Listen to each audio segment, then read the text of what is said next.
Friends, অ্যালার্জির সমস্যা কারো হয়নি বা কারো জীবনে একবারও ওঠেনি এরকম লোকের সংখ্যাই নেহাত কম পাওয়া যাবে। অ্যালার্জির সমস্যায় জর্জরিত অনেক বেশি পরিমাণে অ্যালার্জিতে কষ্ট হয়। অ্যালার্জির সমস্যা হলে কি কি সমস্যা হয় এবং অ্যালার্জির সমস্যার সঠিক বেশ কয়েকটি খাবারের নাম বলবো যে সমস্ত খাবারে স্বাভাবিকভাবেই অ্যালার্জি হয়ে থাকে। সাধারণত অ্যালার্জি হলে কোন কোন খাবারগুলো খাওয়া যায় না, কিংবা অ্যালার্জি আসলে কোন কোন খাবারে বেশি পরিমাণ বিদ্যমান এবং কার কার ক্ষেত্রে কিরকম সেই সম্পর্কে একটি সামান্য আলোচনা করব। তাই অবশ্যই ভিডিওটি গুরুত্বপূর্ণ, না কেটে সম্পূর্ণরূপে ভিডিওটি দেখবেন। যারা এখনো পর্যন্ত সময় স্বাস্থ্য কথা চ্যানেলে সাবস্ক্রাইব করেননি তারা অবশ্যই সাবস্ক্রাইব করবেন এবং পাশে থাকা বেল আইকনে ক্লিক করে নিয়মিত আপডেট নেবেন। চলুন মূল আলোচনাটি শুরু করা যাক। অ্যালার্জি হলে সাধারণত ত্বকে লালচে দাগ, চুলকানো, ঠোঁট ফুলে যাওয়া কিংবা চোখের পাপড়ি ফুলে যাওয়ার মতো ঘটনাগুলো সাধারণতই ঘটে। এছাড়াও সাধারণত হাত পা চুলকানো, ত্বকের বিভিন্ন জায়গায় দাগ হয়ে যাওয়ার মতো ঘটনা ঘটে। বিভিন্ন সময় চুলকিয়ে ফুসকুড়ির মতো ওঠে, কারো কারো তীব্র থেকে তীব্রতর মাথা ব্যথা, কারো ব্লাড প্রেশার কমে যাওয়া, বুকে অস্থির লাগা, বুকের ভিতরে ব্যথা, কারো শ্বাসকষ্ট আরম্ভ হয়ে বুক চাপ ধরে আসা কিংবা চেপে আসার মতো বুকের ভিতরে এরকম লক্ষণীয় বিষয়গুলো দেখা যায়। কারো কারো ক্ষেত্রে রক্তচাপ কমে রোগী অজ্ঞান হয়ে যাওয়া, মাথা ব্যথা হওয়া, এরকম নাক দিয়ে পানি আসা, হাসি কাশি, বমি বমি ভাব, অস্থিরতার মতো লক্ষণগুলোও দেখা যায়। সাধারণত অ্যালার্জি কোন কোন খাবার খাওয়া যায় না, অ্যালার্জি হলে কোন কোন খাবার খাওয়া যায় না, যিনি অসুস্থ তিনি কিন্তু অনেক বেশি পরিমাণে দ্বিধাদ্বন্দ্বে পড়ে যান। তাই এরকম বেশ কয়েকটি খাবারের নাম বলবো যেগুলো সাধারণত মানুষের অ্যালার্জি সমস্যাকে বাড়িয়ে দিতে পারে বা অ্যালার্জি সমস্যাগুলো গ্রো করে। অ্যালার্জি কারো কারো ক্ষেত্রে বিভিন্ন প্রকার খাবারে অ্যালার্জি নির্দিষ্ট মাত্রায় ওঠে। আসলে যে খাবারে যার অ্যালার্জি করে সেই খাবারটি মেনে চলাই সবচেয়ে উত্তম। কিছু কিছু খাবার আছে যে সমস্ত খাবারগুলোতে অতিরিক্ত মাত্রায় অ্যালার্জি সাধারণত বেড়ে যায়। যেমন ধরুন, গরুর দুধে বিশ্বের 2% শিশুরা অ্যালার্জির সমস্যায় আক্রান্ত হয়ে থাকেন। তাই এ বিষয়েও হতে হবে সতর্ক। দ্বিতীয় নম্বরটি হচ্ছে ডিম। ডিম হাঁসের ডিম কিংবা মুরগির ডিমেও হতে পারে। এটি আসলে ডিম খেলেও অ্যালার্জির সমস্যাগুলো বেড়ে যাওয়ার একটা প্রবণতা আছে। তৃতীয় নম্বরটি হচ্ছে গরুর মাংস। এই গরুর মাংসতেও কিন্তু অ্যালার্জির সমস্যা অনেকেরই সাধারণত বেড়ে যাওয়ার একটা প্রবণতা হয়।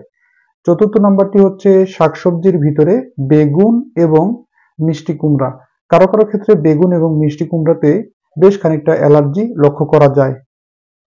চতুর্থ নাম্বারটি হচ্ছে চিংড়ি এবং বিশ্বের বিভিন্ন দেশে সাধারণত অনেকে খেয়ে থাকেন কাঁকড়া এবং শামুক, অর্থাৎ এই দুটি খাবার শক্ত খোলস দ্বারা আবৃত। চিংড়ি, কাঁকড়া, শামুক, এটি 60% মানুষ এই ধরনের খাবার গ্রহণ করলে অ্যালার্জির সমস্যায় আক্রান্ত হওয়ার চান্স আছে। বিশেষ কিছু গবেষণায় দেখা গেছে এবং শক্ত খোলস জাতীয় যে সমস্ত প্রাণীর মাংস কিংবা প্রাণীর যে আমিষ আছে এগুলো কিন্তু আমাদের শরীরে ঢুকে 60% মানুষেরই অ্যালার্জির সমস্যা বাড়ার সম্ভাবনা থাকে। এছাড়াও কিছু বাদাম ও বাদাম জাতীয় খাবার আছে, যেমন চীনা বাদাম। এটি পর্যাপ্ত প্রোটিন বিদ্যমান, কিন্তু আমাদের অনেকেরই কিন্তু অ্যালার্জি সমস্যা বেড়ে যেতে পারে। মার্কিন যুক্তরাষ্ট্রের সাধারণত 1997 সাল থেকে 2008 সাল পর্যন্ত এই চীনা বাদাম সাধারণত ছোট্ট সোনামণিদের খাওয়া নিষেধ করতে বলা হয় এবং এই সময় পর্যন্ত কিন্তু তাদের স্কুল ক্যাম্পাসে কিন্তু এ ধরনের বাদাম জাতীয় পণ্য বিক্রি নিষেধ ছিল, কারণ কারণটি হচ্ছে অতিরিক্ত অ্যালার্জি সমস্যাগুলো বাচ্চাদের গ্রো করার একটা প্রবণতা আছে বলে। এছাড়াও মাছের ভিতরে প্রচন্ড পরিমাণ অ্যালার্জি সমস্যা গ্রো করতে পারে। সামুদ্রিক মাছের ভিতরে আছে ইলিশ মাছ, এছাড়াও স্যালমন ফিশ আছে, টোনা ফিশ আছে। এগুলোতে পর্যাপ্ত পরিমাণ অ্যালার্জি সমস্যা কারো কারো ক্ষেত্রে অনেক বেশি পরিমাণে আক্রান্ত হয়ে যেতে পারে। এছাড়াও বোয়াল মাছেও এবং বায়েম মাছে কারো কারো ক্ষেত্রে অ্যালার্জি সমস্যাগুলো গ্রো করতে পারে। এছাড়াও একটি বিশেষ কেমিক্যাল সালফাইড নামে একটি কেমিক্যাল আছে, যেটি কিনা বিভিন্ন প্রকার শাকসবজি ফলমূলের রং সাধারণত নষ্ট হওয়ার ক্ষেত্রে এটি ব্যবহার করা হয়ে যায়। রং নষ্ট হওয়াকে এটি সমস্যাকে দূর করার জন্য ব্যবহার করা হয়। সালফাইড এ ধরনের কেমিক্যাল সাধারণত ত্বকে অ্যালার্জি সমস্যাকে গ্রো করাতে পারে। তাই এক্ষেত্রেও হতে হবে অত্যন্ত সতর্ক। আপনি যে সমস্ত খাবার কিংবা যে সমস্ত থেকে তৈরি করা বিভিন্ন প্রকার দোকানে বিভিন্ন প্রকার খাবার আছে, যে সমস্ত খাবারের প্যাকেট আপনি নেবেন খাবারের প্যাকেটে সালফাইডের পরিমাণটি আপনি অবশ্যই একটু দেখে নেবেন, লেবেলটিতে কতটুকু পরিমাণ সালফাইড দেওয়া আছে। এছাড়াও আরো বেশ খানিকটা বিষয় নিয়ে বলি, সেটি হচ্ছে অ্যালার্জি সমস্যা কিন্তু আরো বেশ কিছু কারণেও হতে পারে। সেটি হচ্ছে অত্যন্ত পরিমাণ ধুলোবালি ত্বকে লাগলেও অ্যালার্জি সমস্যা বেড়ে যেতে পারে।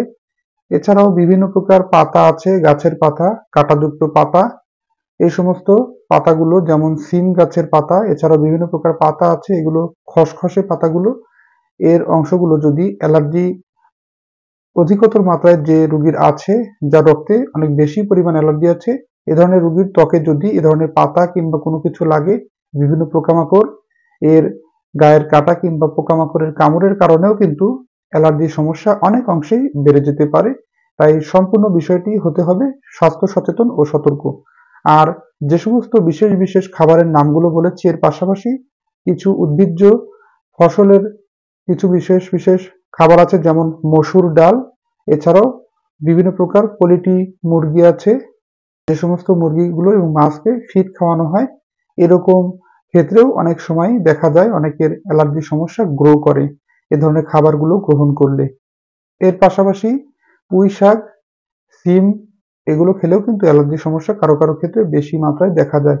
তাই এ ধরনের খাবার দাবার খাওয়ার ক্ষেত্রে যাদের অতিরিক্ত মাত্রায় অ্যালার্জির সমস্যা আছে, হতে হবে স্বাস্থ্য সচেতন ও সতর্ক। শুনলেন তো বিশেষ বিশেষ খাবারের নামগুলো। কারো কারো ক্ষেত্রে আবার কোনোটার ক্ষেত্রে অ্যালার্জি করতে পারে, আবার কোনোটা নাও করতে পারে। কেননা অ্যালার্জি আসলে ব্যক্তি বিষয়ে অনেক সময় অ্যালার্জি সমস্যাগুলো বিভিন্ন প্রকার খাবারে থাকতে পারে, কারো ক্ষেত্রে আবার বিভিন্ন প্রকার খাবারে অ্যালার্জির সমস্যা থাকে না। ধন্যবাদ, আশা করি বুঝতে পেরেছেন।